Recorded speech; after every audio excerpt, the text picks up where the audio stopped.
అందరూ నమస్కారం. OG fever మొదలైంది ప్రపంచవ్యాప్తంగా.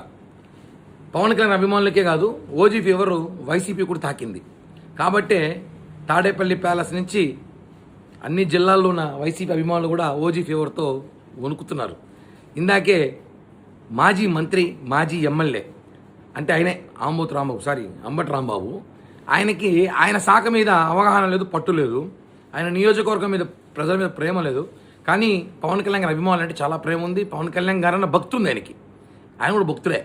ఎందుకంటే సినిమా రివ్యూలు ఇస్తున్నాడు వచ్చి. పవన్ కళ్యాణ్ గారి సినిమా గతంలో అలా ఉన్నాయి, ఇప్పుడు ఇలా ఉంది. ఆ ఓజీ ప్రొడ్యూసర్ గురించి, డైరెక్టర్ గురించి బాగా మాట్లాడుతున్నాడు. కానీ ఆయన చెప్పాల్సిన విషయం మర్చిపోయాడు.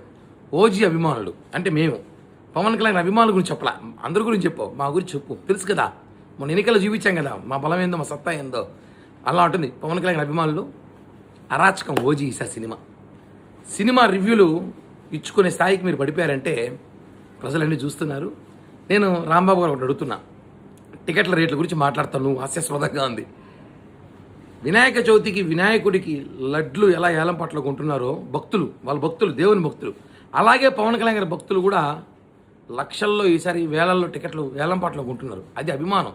ఆ డబ్బులు మేము ప్రజలకు ఉపయోగపడుతుంది. వేలల్లో కొంటున్నారు, లక్షల్లో కొంటున్నారు అంటే అర్థం చేసుకో. నువ్వు ఏదో టికెట్ల గురించి, రేట్ల గురించి మాట్లాడతావు, 700, 800 అనేసి.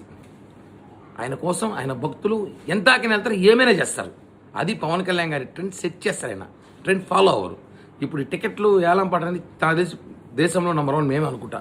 కాబట్టి తెలుసుకో, నీకు కూడా సినిమా ఎప్పుడప్పుడు చూడాలని తహతాలు ఆడుతున్న సంగతి నాకు తెలుసు. రేపు టికెట్ పంపిస్తున్నా, ప్రీమియర్ షోలో కలుద్దాం. మర్చిపోయా, గోడల మీద బాత్రూమ్ వంగి చూడొద్దు, దొంగతనంగా ప్రతిసారి చూసినట్టు. సినిమా టికెటే పంపిస్తా, వచ్చి ప్రీమియర్ షోలో కలుద్దాం. జై హింద్.